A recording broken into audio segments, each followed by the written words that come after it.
necessary. Hey guys, welcome to the Off Script Podcast. This is our neighborhood news podcast where we show you what's going on in Southwest Florida through the eyes of our community correspondents, and some other people join us sometimes. We wanted to bring in meteorologist Andrew Shipley this morning because yesterday we had Trent here with us and we were talking about Melissa as this Category 5 storm made landfall in Jamaica. So then overnight, Melissa, as what, a Cat 3 made landfall in Cuba? Yeah, 3:10 or something in the morning. Wow. Yeah. So tell me a little bit about what's going on there. It's already exited Cuba, correct? It's exiting now, Okay. but it's still a powerful hurricane, still 105-mile-an-hour winds. So, Yeah. I mean, it's still packing a punch. Yeah. This is still no threat to Southwest Florida. In fact, if anything, this cold front that's kind of directing it is bringing us beautiful weather, which you almost feel guilty Yeah. talking about. yeah. It's headed toward, or like the Bahamas are already starting to see some effects. Yep, they're already getting the rain. They're already getting storm surge, probably 5 to 8 feet storm surge, which, gosh, we all know how that goes. Yeah. So, it's sad. You see what's going on in the Caribbean. We're still, because these islands are unfortunately impoverished, a lot of them, and they just don't have the infrastructure. We don't have a lot of pictures. We're starting to get maybe some of that stuff in there, but it's going to take some time for these folks to recover. I was looking at a video, Shari, that you shared online of a hospital in Jamaica, and it was so sad. Like the roof was gone, wheelchairs were up to the seat in water, the beds were covered in debris. I mean, it was empty. Yeah. Inhabitable. Exactly. And so there is a local doctor, and then there's like Cornell Bunting. We were talking about him on the show. Stacey Williams, like a bunch of people who are from the Caribbean, or some of them are from Jamaica, and they are literally, they saw those images and then like, we have to do something. So they're already starting to gather donation supplies, medical supplies. As soon as they can send them to Jamaica, they're going to take them down, because that was literally, they saw the video and it was like, this is real. This is a big deal. And we heard from the Prime Minister and the leaders in Jamaica who said that they are already clearing the runway and making the runway like accessible in Montego Bay so that they can focus on getting those supplies and aid and food to the people of Jamaica, especially that southeastern area of the island that was, or southwestern, I should say, that was hit the hardest. Yeah. Well, what's trouble with those is you get the Montego Bay Airport, you also have the Kingston Airport. They're both right on the water. Yeah. Which, if you've ever been to Jamaica, I mean, it's beautiful when you fly in, but those such vulnerable areas right there where those airports are. Yeah, our certified meteorologist Katie Walls had shared video of, it was the Montego Bay Airport, a part of it where it was literally just flooded, like water just coming in from the rooftop. I mean, the alarms going off. It looks like absolute destruction there. And so it does make you question what that turnaround is when it comes to actually getting those airports back open. Obviously, Kingston's airport looks very different than Montego Bay, right? Because that's the other side. Well, and Kingston in general didn't look too bad when I saw some of the videos coming out. Obviously, that's on the other side of the island. But And I think a lot of that has to do with the fact that the hurricane force winds were probably 45 miles radius across from the eye. Max, so I mean, it's a small island, but it's not 40 miles. Yeah, it's much larger than the hurricane force winds that we saw. If you are watching on Facebook, social media, we are streaming on YouTube as well. Drop us a line, drop a comment. We see Howard says hi. Thanks so much for watching. We appreciate Howard. you. Ask any questions that you want to. And I think the other thing, like you mentioned, it's an island, right? So we're not seeing probably the worst of it yet. We don't have the images of the worst of it yet, so I think we're going to have to wait and see. And the same goes for Cuba. Well, yeah, and the other thing is, too, is remember after Helene, all the mountains that we saw up in Asheville and everything like that, those Caribbean islands are very mountainous. Yeah. So you're going to have the same kind of thing. I mean, some places, even in Haiti, had 40 inches of rain. I mean, that's all going to go downhill, mudslides or earth slides, and that could be almost as damaging as storm surge. And can that sometimes be delayed? Yes. Yeah. That's the scary part, too. I mean, that, it might be another couple days before they start seeing, like, the domino effect. So, we're going to obviously here at Fox 4 be covering all of the local organizations, like Shari said, that are already working to gather things and gather items to send down to the Caribbean. But our thoughts and prayers are just with the people in Jamaica and Cuba and Haiti and the Bahamas. I mean, it's just, we know what it's like to go through a devastating storm. And this one made history, not in a good way. I mean, it was it's a monster. 185 mile-an-hour winds. The only storm strong. I mean, there's a couple that tied at 185, but The only one actually higher recorded was Allen in 1980 with 190. That's crazy. It's just one. 190. And this was 185. Could you imagine like 185 mile an hour winds? That's crazy. And usually, I mean, the water is the scary part of a storm, in my opinion. But when you talk about 185 mile an hour winds, that's Well, and the scary part too is going back to the mountains. It was recorded that the windward side, so going up the mountain, was up to 30% higher than right. that, which is crazy. Like some gusts in the mid 200s, Yeah. which is like I can't even wrap my head around. You're talking about like a tornado, but 45 miles wide. We were watching on TikTok live when the storm was rolling in. That's the crazy part about social media is you can watch this unfold. I'm surprised they had a signal. The whole time we were like, how does he have signal? We were watching this guy maybe for like an hour and a half, Allie and Emily and I, and he kept saying like, there's no way this is just a Category 5, okay? Because the winds were so high. He's basically saying like in his It's a mind, like, 6. is there such thing? And there's no such thing as Category There's no 6. such thing. But he's like, there's no way because the winds were so high. People kept saying it's only, it's Category 5. That's the highest it is. And he's like, there's no way. The wind was unbelievable to listen to see. It literally brought this tree down. He actually had to come inside for whatever reason. He was able to like broadcast outside. He had to come inside because the conditions were just so dangerous. And he kept saying, there's no way it's just a Category 5. There's no way. Yeah. And it was fascinating Yeah. to watch. And then we lost him and we were worried about him because we were so invested, but he's okay. Okay, good. I'm happy to hear that. It makes you really, the talk of the Category 6. Obviously, it's not. Yeah. There's no such thing. But if there was a thing, that's what this would be. Right. Are we ever going to get to the point where the Saffir-Simpson Yeah. scale, like they add on to it? I don't want to ever get to that There's point. been talk about it. There's been papers trying to. I don't have a good sense of if it would. I mean, there's definitely conversations in the weather community, though. I was like ashamed to ask this in front of Trent, but I was like, is it There's possible? no such thing as a I think stupid Allie question. brought it up. Thank you so much. And Trent said like I did not know it was mathematical. Like it's all like mathematical as far as like it's not just when winds reach a certain. It's like Yeah. a whole. It's a whole thing. Yeah. Damage, everything. way yeah. above me. Yeah, and it's tornadoes too, Right, right? right. So it's like a measure of all of it. Well, we appreciate you tracking Melissa for us, and obviously you can get updates throughout the day on fox4now.com. We have so many folks here in Southwest Florida who have family, friends, property in Jamaica.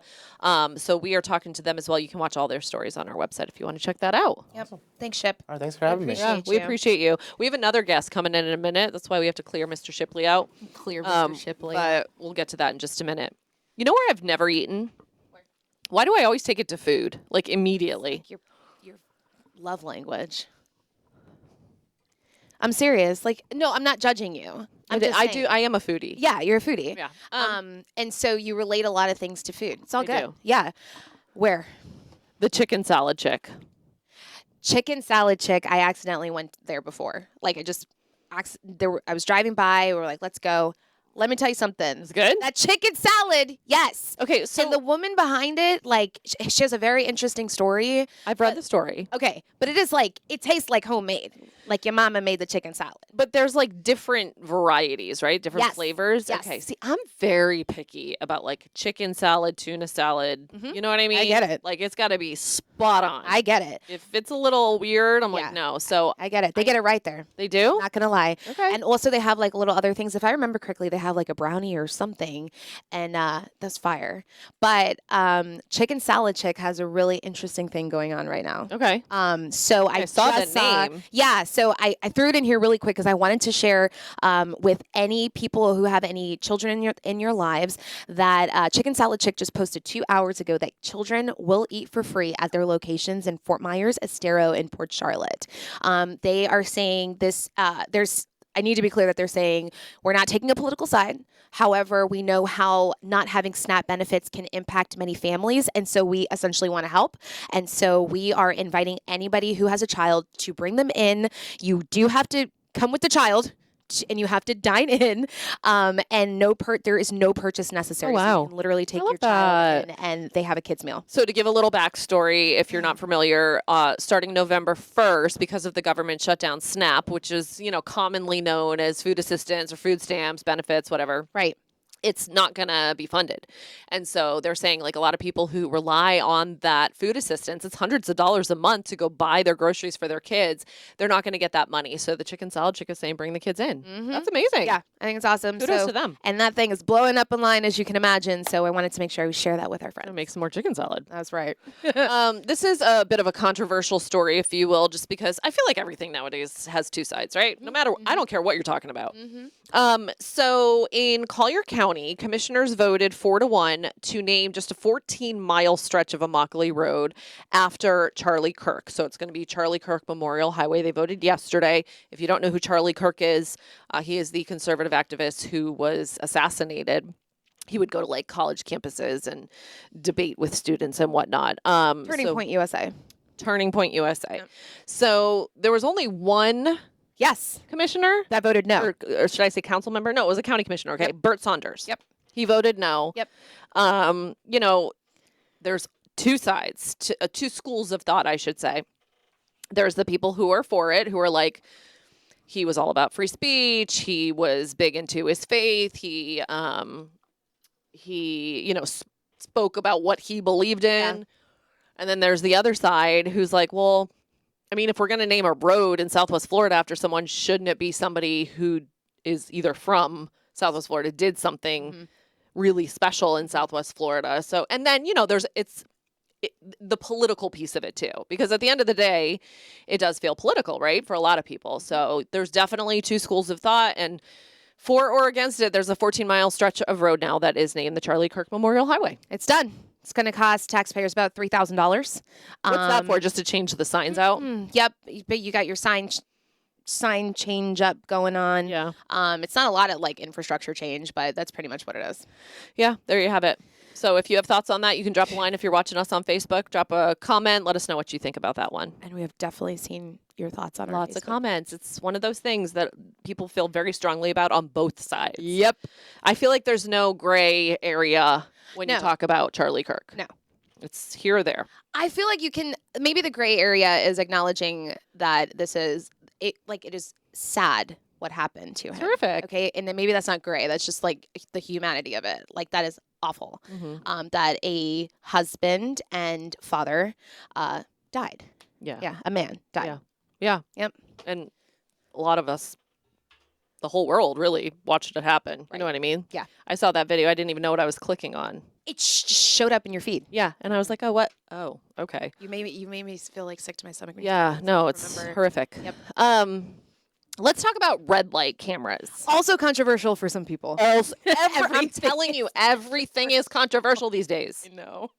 I shouldn't say controversial. Everything has two polar opposite sides, Yeah.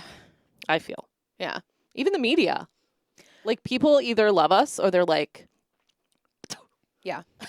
No, it's true. no, like, seriously. No, I'm it's like, true. no, we're just local news. Yeah. Hey, We're how are just ya? local. We're just local news. Yeah. Anyway, so red light cameras in Fort Myers. We've seen these pop up around other areas. This is not a done deal. Right. Okay. Could be coming. Okay. Mayor Anderson, which if you didn't know, he's a former police officer. He said he sees people running red lights. Holy mackerel. Live not far from the intersection of Colonial and Summerlin. Oof. I always have people honking at me when the light turns green. And I'm like, no, I wait a good 2 to 3 seconds and look and see, because someone always runs that light. Yes, ma'am. And that's like the rate of speed they're going would kill you. Anyway, I agree. so the city's doing a study to look at if they want to put these red light cameras in. It would be at places like 41 and Colonial. What was the other one they said? There was another one. Oh, First and Fowler. And just see, like, does this slow people down? Does this make it safer for pedestrians? And if it does, they'd keep them. And if it doesn't, they could do away with them. They're not, like, bound to any contract or anything. And they're also looking at speed cameras in school zones, which we know, given certain areas like Cape Coral has them, and our station right now is in Cape Coral, it does slow you down once those get installed for sure. Or at least, like, make you aware, I need to go 20 miles an hour right now because light's flashing. I was going 20 miles. This is how much it's trained me. I was going 20 miles when it wasn't even like time to do it. Right? yesterday. You're like, I don't care. I I'm don't not want a trying to get ticket. that ticket. I'm also not trying to hurt any children, but No, I of course. also like I'm not trying to get that ticket. No, the kids were in school. Like there was Right. no one out, Right. but I'm still like, Yeah, exactly. That's the power of those cameras. Yeah. But I do think that when I see people blow through the red light, I have two thoughts about it. One, I always yell, "Would it be worth it? Would it have been worth it for Nope. you to like go through the light and take somebody out, kill them, damage their car, your car, whatever?" The second thing is, I also understand what it is like to sit at the lights. Oh, yeah. Right? Okay. And I've been waiting for that thing to turn green for a second and only 3 cars went through. Yep. I'm just going to confess. I know what it's like to be like, I got 2 more seconds before that thing turns red. Yep. Okay. So I get it on both sides. However, I'm with the mayor. I see it so often. So often. That I'm like, something has to be done about it. Even for people like me who are like, I got 2 more seconds at the yellow light. Well, and like technically, if you are in the middle of the intersection when it turns red, that is not running a red light. You have to be past that white line. So I'm At good. least that's what I remember from driving school. Yeah. If there's any police officers, correct me if I'm wrong. But the mayor was saying like it's far beyond that what we're seeing, and the same thing. It's I can only talk about the intersections I kind of watch it at the most, but like Colonial and Summerlin, it will turn red, and you're like 1, 2, and boom, a car goes by. So when my tween is in the car, well, I guess he's a teen now, is in the car, I'm just like, see, look at that. Yeah. That's why when it turns green, you don't hit the gas right away. I always get honked at Yeah. though. And Oh. I know they think I'm on my phone. I'm like, I'm not trying to Yeah. like yelling in the car at because nobody. there are those people who the light just turned green 2.5 milliseconds ago and they're blowing. Why? Yeah. Let's all just take a deep breath. Our guest is rubbing his eyebrow. I'm not sure if it's because he's one of them or. Should we bring him in? Yeah, Let's bring we him should in. Bring him in. Coming to the chair, The one and only. the one Is and your microphone only. on? Okay, it's on. Let me pod him up. Let me move for you. We got Ryan Kruger in the house. Excuse me. Pardonnez-moi. All right, Ryan's here, and the reason we brought Ryan in because he is an expert. Not only is he an amazing journalist, our senior reporter, but he's an expert of all things. go on. FC Naples. Shall we keep going? Yes. Swooning over Ryan. Big deal for FC Naples. They have a playoff game Saturday, home field. This is like their first season, and they've killed it. Yeah. It's the first time this ever happened, by the way, Okay. that an expansion team in USL League One is hosting a playoff match. So they've come out. I mean, the early season predictions, which who knows what those are in the first place. Yeah. Had them ranked 13th out of 14. Wow. And they come in the season 4th place. Let's go. Hosting a playoff match. It's pretty great. Southwest Florida doesn't play. Yeah. You know? I'm loving this. It's a big deal. It's on home turf, right? Yeah. Can you talk a little bit about what that means and why why that matters? Well, especially with this current matchup, because they're the 4 seed, so the top 4 host a playoff match, right? I think we can all understand that. Well, 5th place is Union Omaha, who's, by the way, the reigning champions. So, it's like, hey, congratulations, you get a playoff game. Yeah. Go up against the current defending champions.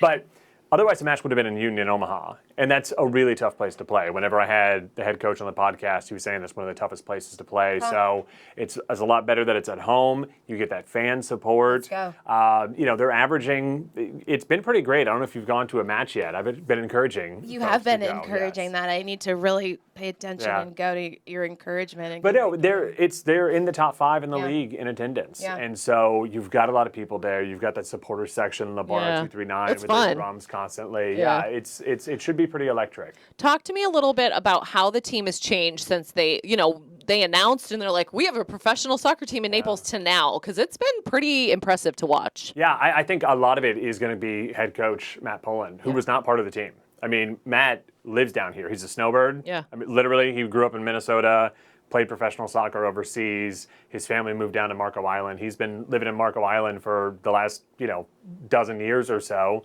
He went to opening night as a soccer fan. Isn't that And, crazy? yeah. And he's been a coach on the semi-pro ranks, and they brought him on. They said, "You sound perfect," and they went again from being ranked probably 13th to hosting a playoff match, and it's all been just the serendipitous nature of the youngest snowbird on Marco Island That's just so awesome. happened to be visiting and wanted to go check out opening night. It just goes to show how much, how important it is, I should say, to have a really good coach, no matter Yeah, what sport you're in, right? We absolutely. were just having this conversation the other day in the studio. I'm like, does the coach really matter, like in football and this, Right. that? And they're like, yeah, of course it does. And this kind of shows that because he has, I mean, obviously they're amazing soccer players, but has really groomed them and like brought them together to play as like a cohesive team. And you see it too whenever I talk to these players because they're kind of all over the place in ages. You've got guys who Yeah. are literally 22 years old, fresh out of college, and you've got others who maybe spent 10 years. Ian Garrett spent 10 years playing overseas. He grew up in Iowa, so he brings that sort of maturity, and he's going to bring that sort of institutional knowledge. And then you've got this young kid who can go out there and he's looking to set the world on fire. So Yeah. it's a good blend of players. I love that. You've had such a cool opportunity to really get to know the team, have interviews with them on your podcast and stuff like that. Can you talk a little bit about what makes the team stand out in your opinion, from coaches to players? What really makes this team so amazing? So they're not afraid to take risks. I like that. Kruger. Yeah, and I think too, they've got this player Julian Cisneros, who's a defender, and I call him the Steph Curry of basketball Get out. because he will. I was at a match, and I saw it, bird's eye, or not bird's eye, ground eye view of it. He launched this ball from probably 40 feet away, and it was the joke was It's like a Hail Mary yeah, or what? well, and the joke was that he's going to have to pretend like he did it on purpose, like he meant to, because it went so far and it went in, and he's Shut probably up. got 3 of those just long bomb shots. And the idea behind that is that there's a lot of freedom Yeah. with this club that soccer can be. I understand why people aren't huge fans because it's not constant. It could be slow. Exactly. Yeah. And that's where you get into the strategy and the chess match, and a lot of that goes over my head. But when they have an opportunity, they go for it. I love that. You got to take the risks, right? Is there any play or game, and you can say no, that like stands out to you throughout the season? Is there one thing that happened? Yeah. Yeah, Tell me. there's one. I've mentioned it on the podcast a bunch of times. I call it the double header. Okay. It started off, it was Luca Perpa, who's one of the forwards, launches this ball down. Carson Hinderlong, their leading scorer, headbutts it to Justin Weiss, who then headbutts it into. gosh. So it was a long kick Oh my into a gosh. headbutt into a headbutt Oh my into the gosh. goal. Let's so go. awesome. Yeah. Do not try at home. It kind of hurts a little. It's one of those two where, I saw that in person. It's way cooler on TV, because Yeah. you can't see the multi-angles of Yeah. how it all goes through. It was 2 seconds of, was that just 2 headbutts? Did that just happen? Yeah. That's awesome. I love that. Talk to me like if you had to pick a word for to describe how excited you are, because you've grown to love this team. Yeah. Is there a word that comes to mind to describe like the fact that they've made it to the playoffs and how big of a deal this is? Yeah, I think just proud. Yeah. Just a lot of pride in this team and what they've accomplished. Of starting with a brand new team, there were 5 clubs that started in this league, and only 2 made the playoffs. Yeah. And only one's getting to host a playoff. I love it. Yeah. They've already, I feel like, made quite the name for themselves in Southwest Florida, which usually takes a couple years Yeah. to do. I think too. I think the league itself is noticing. So there's a team up in Sarasota, the Sarasota Paradise. They're Okay. getting promoted to USL League One next year. Oh, nice. It's an hour away. There's a new team that they just announced in Port St. Lucie. What is that? 2.5 hours away. Like the league is putting these clubs within just a couple hours away from FC Naples. You could argue it's because they're saying, there's something growing here, Yeah. right? And maybe we can get some rivalries where, maybe some hardcore fans will drive up to Sarasota. For It's sure. only, probably an hour and a half from Naples. And so I think the league is starting to notice, Yeah. and the fans are starting to notice. I've always loved soccer. My dad's from Germany, so I grew up watching all the big soccer games when I was young. And Bundesliga. yeah, right. Exactly. Seriously. So if you've never been to a game, the fans there are electric. Like Ryan said, they have that section with the drums and there's smoke and there's flags. So go check it out. They have a beer garden. They have an area, it's like a hill that the kids can just literally roll around in the what mine grass. do, yeah. If you're thinking, oh, I don't want to sit in the stadium with my little ones, they're going to be so nudgy. No. Like there's a space for you and your family there. It's very family friendly. Oh, yeah. No, I mean, my kids don't even watch the game. They just roll down the hill. Yeah. It's like at I want to call it Hammond Stadium, but now it's CenturyLink Sports Complex. They Right. have kind of the similar thing. Yeah. If you go to the baseball games, the kids are just like rolling down the hill Yeah. the whole time. They're like, oh, there's baseball going on. So anyway, well, thank you so much Yeah, for being with us. absolutely. We appreciate it. I think we should just keep Ryan for our very last story really quick because Okay. one thing people might not know about you is the Kruger fam loves Halloween. Yeah. Yeah. Well, it's got. I mean, his last name's Yeah, Kruger. exactly. Yeah, I we're know, kind of it's like forced you were like yeah. forced to. Yeah. Exactly. So we wanted to show you this display in Boca Raton. You can okay. see I know, sorry that you can look up here too, Ryan. Oh, look. wow. And that Oh, monitor. I can actually. Yeah. Yes. Yeah. It's kind of neat because you might recognize the team. Yeah. Florida Panthers.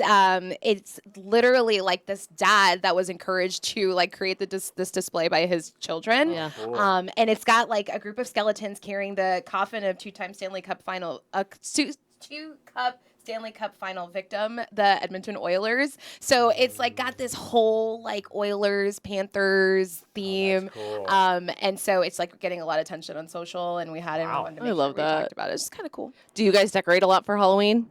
We do. Yeah. Yeah. I mean, we've got a small display up. Yeah. It's a little hard with the wind. I know. You know, with some of these inflatables. I know. Well, and it's like I don't do the inflatables for Halloween. I do them typically for Christmas, sometimes for Christmas, yeah. Thanksgiving. But like the lawn guy too, he's like, Yeah. What are you doing with all "What of am I these? supposed Yeah. to? What am I supposed to do here? Literally, like weed whack around this? No. Yeah. It is nuts, though. I mean, okay, we did. So we always go to Legoland. Yeah. So the kids did that.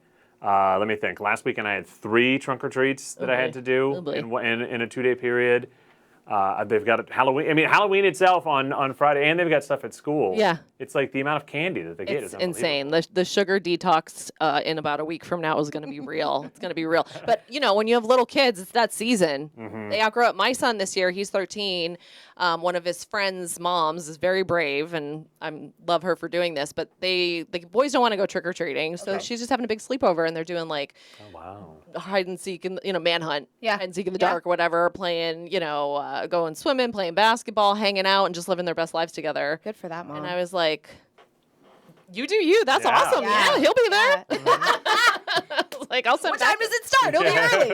I'm off at 1. So yeah, it'll be fun. I'll be trick or treating too. I like trick or treating. I Yeah. think it's fun. Yeah, and I like to pass out candy. Yeah. I always have to make sure I know, I do same, too. Kruger. I love passing it out, but I also love the trick or treat locations that accommodate the adults as well. Heck yeah. We have one in our neighborhood. They do Jello shots. They offer Jello shots. I'm making some this year. Yeah, Oh, I've never actually even made Jello. It's so easy. Ryan You've Kruger, never made what? Jello shots? You're one of the No. smartest people I know, and like I something know. so simple you've never. Oh, I've read a lot of recipes now because I want to make sure I don't screw it up. What No, are you Like making? I've never literally whatever I Just bought like from the dollar strawberry or store. whatever? Yeah, See, it's I'm making Starburst. peanut butter jelly. Yeah, you go all out with yours. Oh. Dude, they're so good. The peanut butter whiskey Oh yeah, I like with that like stuff. grape jello. It tastes like peanut butter and Oh. jelly jello shot. That might be a little too advanced. I've literally never even made Jello, like Literally, regular old Jello. Powder, boiling water. Yes, it looks pretty easy. Cup of vodka. Yeah, man. Pour, stir. That's it. It's so easy. Listen, do you have the family size Jello? Did you purchase the Jello already? Yeah. Yeah, so the family size, it's literally 2 cups to 2 cups. So like 2 cup, you have like the Jello stuff, you put that in there like the mixture, and then you put 2 cups of vodka, you're in there. I just got like mad compliments on my Jello shots. right. I'm And telling she you. has the recipe memorized. So just for the record, I'm telling you though, they sound kind of nasty. The peanut butter jelly ones. No, they are those sound so good. Should he start like basic though, like lime? No. Okay. I mean, whatever.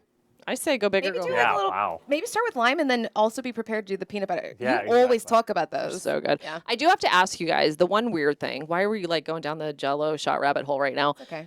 Do you put them in the little plastic things, the cups? Yeah, I bought those. Most people do. But whenever someone gives one to me, I'm like, Yeah, what am I supposed to do? Yeah.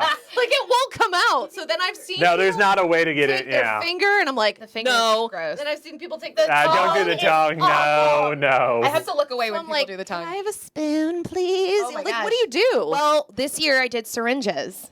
that's yeah. smart. Yeah, and so it just pushes it through. Although Not it real takes ones, people a plastic second. Yeah, ones. plastic ones that are meant for this. Yes. And it literally, sometimes it was weird. People thought it was liquid. I don't know why it didn't click. I thought it would be easier, but once they got it and you push it through, then it's like you're not dealing with the finger and the tongue and all The that finger stuff. thing's kind of gross. Yeah. You know what would be perfect? When you go to buy ice, like go to the ice cream parlor and they give you the little baby spoons that Yes. to taste test, like just to Yes. go around the edge Yes. and be like, Actually, that's a good idea to maybe serve them with that. we sound like a bunch of lushes. Yeah, it's like right? 10:30 in the morning. To think we started off with trick or treating and children. Well, It's always about the adults. Yeah, Yeah, it's just fun always here at about Fox the 4. adults. Of Yeah, course. we're excited. All right. Well, Ryan, thanks so much Yeah, for joining us. absolutely. We appreciate it. We appreciate you too. For the next 30 minutes, we're going to give you news of the day. Don't forget, you will. What's today? Wednesday? Yeah, tomorrow, 10 o'clock. Fox4now.com. We'll be right here. Have a great day.